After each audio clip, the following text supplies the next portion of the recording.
Assalamualaikum warahmatullahi wabarakatuh. Shalom Om Swastiastu Namo Buddhaya. Salam sejahtera, halo semuanya. Kami dari kelompok 11 ingin membahas tentang sejarah KUHP. Nah, sebelum masuk ke dalam pemaparan materi yang luar biasa dan sangat menarik ini, yang akan disampaikan oleh saya dan juga teman-teman saya beberapa waktu kemudian, sebelumnya kita kenalan dulu yuk, karena tak kenal maka tak sayang. Oke, ada saya Brenda Patricia dengan NIM 30284. Saya Giovanni Eka Saputra dengan NIM 30304. Nama saya Utama Putra dengan NIM 30265. Oke, seperti yang kita ketahui, terutama anak hukum ya, KUHP itu adalah peraturan perundang-undangan yang menjadi dasar hukum pidana di Indonesia. Namun penasaran deh sih bagaimana awalnya KUHP ini terbentuk hingga menjadi landasan pidana di Indonesia sekarang ini? Baik, langsung saja penjelasan pertama dari Hutomo. Waktu dan layar dipersilahkan. Baik, jadi sebelum datangnya Belanda di Indonesia, hukum pidana yang berlaku adalah hukum adat pidana, yaitu hukum pidana yang sebagian besar tidak tertulis, yang beraneka ragam dan yang berlaku di masing-masing kerajaan yang ada di Nusantara. Jadi pada mulanya tidak dikenal hukum pidana tertulis dalam bentuk kodifikasi. Kelak, setelah datangnya pemerintah Belanda, barulah dikenal hukum pidana yang terdiri atas beberapa peraturan tentang hukum pidana, yakni The Bataviasche Statuten tahun 1642, yang memuat aturan-aturan hukum pidana yang berlaku bagi orang Eropa, dan selanjutnya pada tahun 1848 dibentuk lagi Intermediate Strafbepalingen. Di samping kedua peraturan itu juga dijalankan peraturan lain yang bersandar pada Oud-Hollands dan Romein Staffrey. Kedua macam hukum pidana yang berlaku bagi orang Eropa tersebut berasaskan pada hukum Belanda kuno dan hukum Romawi. Adapun bagi orang Bumiputra atau orang Indonesia asli, meskipun terdapat aturan-aturan buku tertulis, tetap berlaku hukum adat pidana yang sebagian besar tidak tertulis. Kemudian, pada tahun 1866, barulah dikenal kodifikasi dalam arti sebenarnya dan berlaku dua kitab undang-undang hukum pidana di Indonesia, yakni yang pertama ada Het Wetboek van Staffrey for Europeanen yang berlaku bagi orang Eropa mulai 1 Januari 1867. Lalu yang kedua ada Het Wetboek van Staffrey for Inlands en daarmee gelijkgestelde yang mulai berlaku pada tanggal 1 Januari 1873. Setelah berlakunya kedua KUHP tersebut, maka aturan hukum yang lama yaitu tahun 1642 dan tahun 1848 tidak berlaku lagi. Demikian pula hukum adat pidana yang berlaku di daerah-daerah yang dijajah itu dihapuskan dan semua orang Indonesia tunduk pada satu KUHP saja. Berdasarkan Regeling Reglement pada pasal 75 ayat 1 dan 2, sebenarnya KUHP yang ditetapkan dengan Konisiling Besluit tanggal 10 Februari 1866 yang mulai berlaku pada tanggal 1 Januari 1867 khusus terhadap golongan Eropa adalah kopi atau turunan KUHP yang berlaku pada waktu di negeri Belanda, yakni Kode Penal Prancis, karena negeri Belanda pernah dijajah oleh Prancis. Perbedaannya ialah Kode Penal Prancis terdapat 4 buku, sedangkan KUHP untuk golongan Eropa Indonesia hanya terdiri dari 2 buku saja. Selanjutnya, KUHP yang ditetapkan dengan ordonansi pada tanggal 6 Mei 1872 yang mulai berlaku pada tanggal 1 Januari 1873, khusus terhadap bulan Bumi Putra adalah suatu turunan pula dari KUHP yang berlaku untuk golongan Eropa dengan perubahan-perubahan yang telah disesuaikan, seperti perubahan dengan agama dan juga lingkungan hidup dari golongan Bumi Putra. Adapun perbedaannya hanya terletak pada sanksinya saja. Dengan Koninklijk Belsuit pada tanggal 12 April 1896, dibentuklah rancangan KUHP yang khusus berlaku bagi golongan Eropa di Hindia Belanda. Walaupun rancangan KUHP tersebut telah disesuaikan, tetapi juga belum dapat ditetapkan. Berlakunya karena rancangan KUHP ada terjadi keadaan dualisme hukum pidana di Hindia Belanda yang masih tetap dipertahankan sebagaimana sebelumnya. Selanjutnya pengesahannya ini dilakukan melalui Stadsblad tahun 1915 nomor 732 dan mulai berlaku sejak tanggal 1 Januari 1918. Setelah kemerdekaan Indonesia, KUHP ini tetap diberlakukan disertai penyelarasan kondisi berupa pencabutan pasal-pasal yang tidak lagi relevan. Hal ini berdasarkan pada ketentuan peralihan pasal 2 UUD 1945 yang menyatakan bahwa segala badan negara dan peraturan yang masih ada langsung diberlakukan selama belum diadakan yang baru menurut Undang-Undang Dasar ini.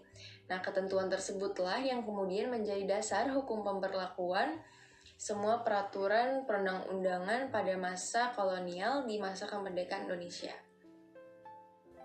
Untuk menegaskan kembali pemberlakuan hukum pidana pada masa kolonial tersebut, pada tanggal 26 Februari 1946, pemerintah turut mengeluarkan Undang-Undang Nomor 1 pada tahun 1946 tentang peraturan hukum pidana. Undang-undang inilah yang kemudian dijadikan dasar hukum perubahan Wetboek van Strafrecht voor Nederlands-Indië atau WVS-NI menjadi Wetboek van Strafrecht atau WVS yang kemudian dikenal dengan nama Kitab Undang-Undang Hukum Pidana. Meskipun demikian, pada pasal 27 UU nomor 2 tahun 1946 juga terdapat ketentuan yang menyatakan bahwa undang-undang ini mulai berlaku buat Pulau Jawa dan Madura pada hari diumumkannya dan buat daerah lain pada hari yang akan ditetapkan oleh Presiden. Nah, dengan demikian pemberlakuan Wetboek van Strafrecht voor Nederlands-Indië atau WVS-NI menjadi Wetboek van Strafrecht atau WVS hanya terbatas pada wilayah Jawa dan Madura saja. Pemberlakuan Kitab Undang-Undang Hukum Pidana di seluruh Indonesia baru dilakukan pada tanggal 20 September 1958 dengan diundangkannya Undang-Undang Nomor 7 Tahun 1958 tentang menyatakan berlakunya Undang-Undang Nomor 1 Tahun 1946 Republik Indonesia tentang peraturan hukum pidana untuk seluruh wilayah Republik Indonesia dan mengubah Kitab Undang-Undang Hukum Pidana sebagaimana yang dinyatakan dalam pasal 1 Undang-Undang Nomor 7 pada tahun 1958 yang berbunyi Undang-Undang Nomor 1 1946 RI tentang peraturan hukum pidana dinyatakan berlaku untuk seluruh wilayah Republik Indonesia. Jadi, per tanggal 1 Januari 2013, KUHP tersebut sudah berlaku selama 95 tahun lamanya. Meskipun Kitab Undang-Undang Hukum Pidana telah diberlakukan secara nasional, tidak berarti bahwa upaya untuk membuat sistem hukum pidana yang baru terhenti. Upaya melakukan pembaruan hukum pidana terus berjalan semenjak tahun 1958 dengan berdirinya Lembaga Pembinaan Hukum Nasional sebagai upaya untuk membentuk KUHP nasional yang baru. Seminar Hukum Nasional 1 yang diadakan pada tahun 1963 telah menghasilkan berbagai resolusi yang antara lain adanya desakan untuk menyelesaikan KUHP nasional dalam waktu yang sesingkat-singkatnya. Sebenarnya, sudah ada beberapa kali usaha perbaikan KUHP dengan pembuatan rancangan KUHP. Rancangan tersebut antara lain konsep rancangan buku 1 KUHP tahun 1968, konsep rancangan buku 1 KUHP tahun 1971, kemudian konsep tim Haris, Basarudin, dan Situmorang pada tahun 1981, konsep RKUHP tahun 1981-1982 yang diketuai oleh Prof. Sudarto, konsep RKUHP tahun 1982-1983, konsep RKUHP tahun 1982-1983 yang mengalami perbaikan, kemudian konsep RKUHP tahun 1982-1983 yang merupakan hasil penyempurnaan sampai 27 April 1987 dan disempurnakan lagi sampai pada November 1987. Kemudian konsep RKUHP tahun 1991-1992 yang diketuai oleh Prof. Marjono Reksodiputro. Sistematika KUHP atau WVS terdiri dari 3 buku dan 569 pasal. Perinciannya adalah sebagai berikut. Yang pertama adalah buku ke-1 tentang aturan umum yang terdiri dari 9 bab dan 103 pasal, yakni pasal 1 sampai 103. Kemudian buku kedua tentang kejahatan yang terdiri dari 31 bab dan 385 pasal, yakni pasal 104 sampai 488.